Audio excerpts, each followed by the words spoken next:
Si l'une de tes résolutions pour 2025 est d'apprendre le coréen, tu es au bon endroit. Dans cette vidéo, je vais te partager les 7 règles essentielles pour maîtriser le coréen en seulement 6 mois. Mais attention, ces règles ne te serviront à rien si tu ne les mets pas en application à la fin de cette vidéo. Annyeonghaseyo, moi c'est Pierre, ça fait 5 ans que j'étudie le coréen et j'ai déjà accompagné plusieurs centaines d'élèves dans leur apprentissage. Quand j'ai commencé à enseigner, j'ai remarqué que beaucoup d'apprenants n'avaient tout simplement pas les bonnes méthodes pour progresser efficacement.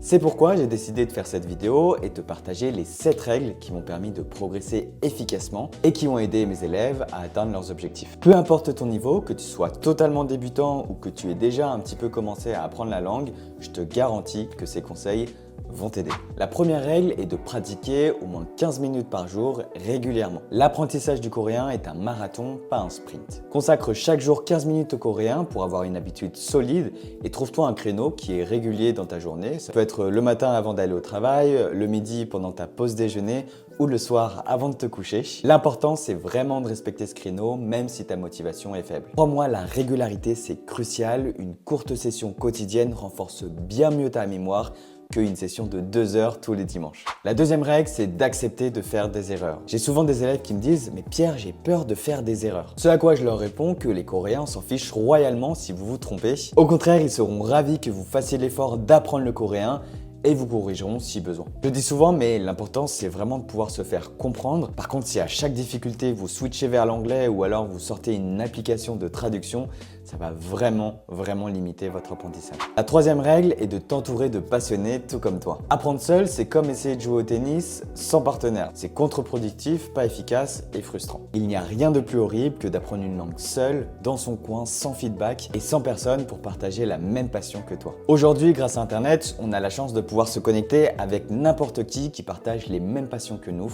Donc essaye de trouver des groupes Facebook, des communautés en ligne, participe à des événements liés à l'apprentissage de la langue. Une chose est sûre, c'est que être avec d'autres apprenants te permettra de progresser, d'échanger et de rester motivé. La quatrième règle, l'une de mes préférées, c'est de se plonger dans un univers totalement coréen. Crois-moi, l'immersion c'est la clé, tu dois vraiment respirer coréen au quotidien. Et c'est d'ailleurs ce que j'ai fait lorsque je suis arrivé pour la première fois en Corée du Sud en 2018. Je me suis vraiment forcé à rester avec des Coréens H24 et à me séparer de mon groupe de Français pour progresser beaucoup plus rapidement. Je sais qu'on n'a pas tous la chance d'aller en Corée comme j'ai pu le faire, mais il y a d'autres façons comme regarder des K-dramas, écouter de la musique, voir des émissions sur YouTube, écouter des podcasts, tout ça en coréen. Plus tu seras exposé au coréen, plus ton oreille et ta compréhension s'amélioreront sans même que tu t'en rendes compte. Pour la cinquième règle, fixe-toi un objectif concret. J'aimerais te poser une question, pourquoi toi qui regardes cette vidéo, tu veux apprendre le coréen en 2025? Est-ce que c'est pour regarder des K-dramas sans sous-titres, voyager en Corée du Sud ou bien pouvoir tenir de vraies conversations avec les locaux et te faire des amis coréens? Tout le monde a une bonne raison d'apprendre.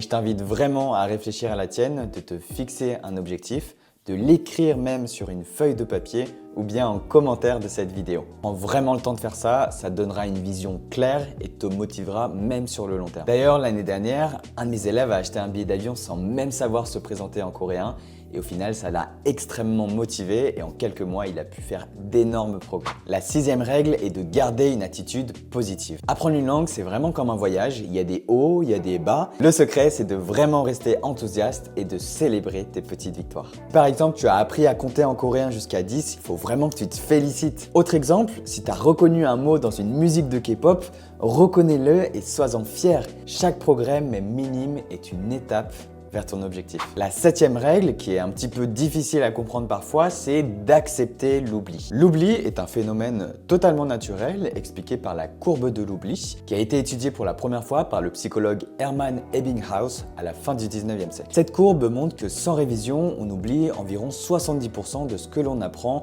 dans les 24 heures. Et pas de panique, il existe une solution qui s'appelle la répétition espacée. C'est tout simplement le fait de réviser la même chose à des intervalles précis dans le temps. Donc comprends bien vraiment que l'oubli fait partie du processus d'apprentissage. Le cerveau a vraiment besoin de répétition pour consolider ses informations. J'espère vraiment que ces 7 règles t'ont inspiré et qu'elles t'aideront à booster ton apprentissage. N'oublie pas de mettre en commentaire tes objectifs pour cette année. Et si tu veux vraiment faire de 2025 l'année du coréen, clique sur le premier lien en dessous de cette vidéo. J'ai quelque chose qui pourrait sûrement changer ta vie.